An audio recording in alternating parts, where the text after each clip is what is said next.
Kumusta ang single life ngayon ni Catherine Bernardo bilang solo artist matapos ang breakup niya kay Daniel Padilla? Bagong Catherine ang nasilayan ng lahat ilang araw lamang matapos nitong maglabas ng kumpirmasyon sa hiwalayan nila ng aktor na si Daniel Padilla. Ginulat ng box office queen ang kanyang mga followers sa Instagram matapos nitong ibahagi ang kanyang new hair color.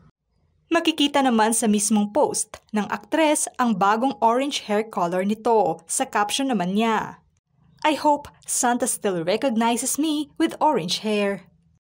Maliban sa bagong kulay ng buhok nito, pansin naman ang napakasimpleng makeup nito habang suot ang simpleng white top. Hindi naman magkamayaw ang lahat sa ganda at bagong Catherine pati na ang mga kaibigan at kasamahan nito sa showbiz.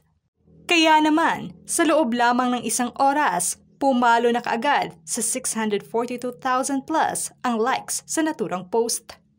Samantalang, sa pagsulat naman ng balitang ito, nasa 3 million plus na ang reactions habang lagpas na ng 100,000s ang shares ng post nito.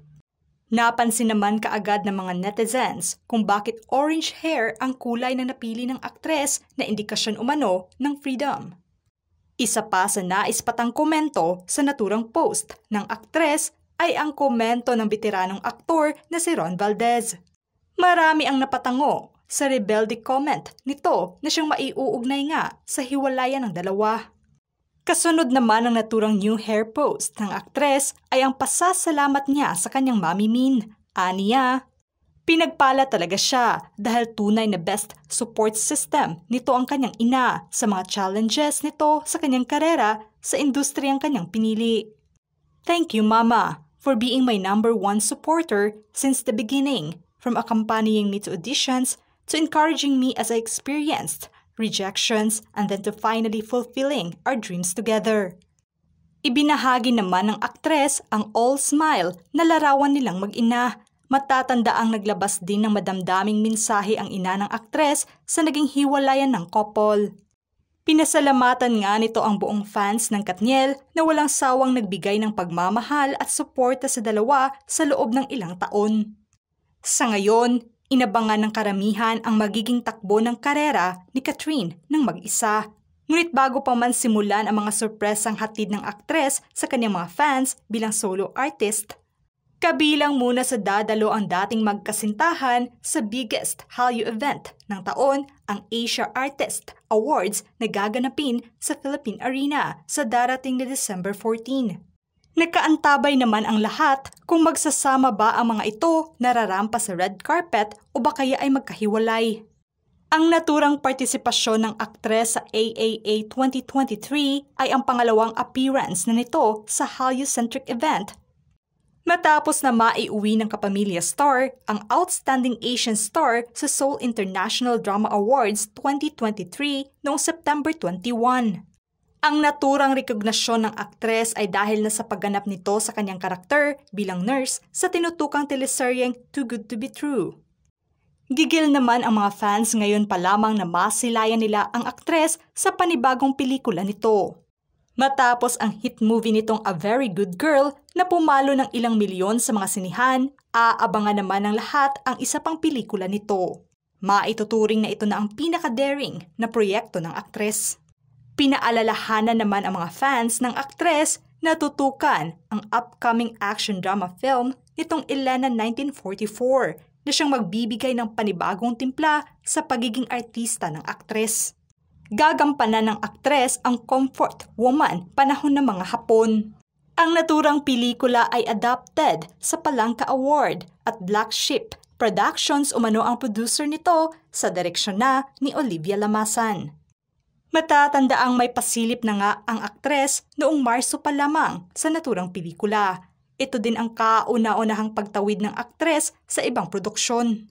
Ngunit tiwala naman ito na magiging maganda ang kinalabasan ng pelikula, lalo pa at may mga pelikula na din ang produksyon na tumatak at minahal ng karamihan. Tulad na lamang ng pelikulang Excess Baggage, Alone Together, Fangirl, Between Maybes at isa pa with Feelings.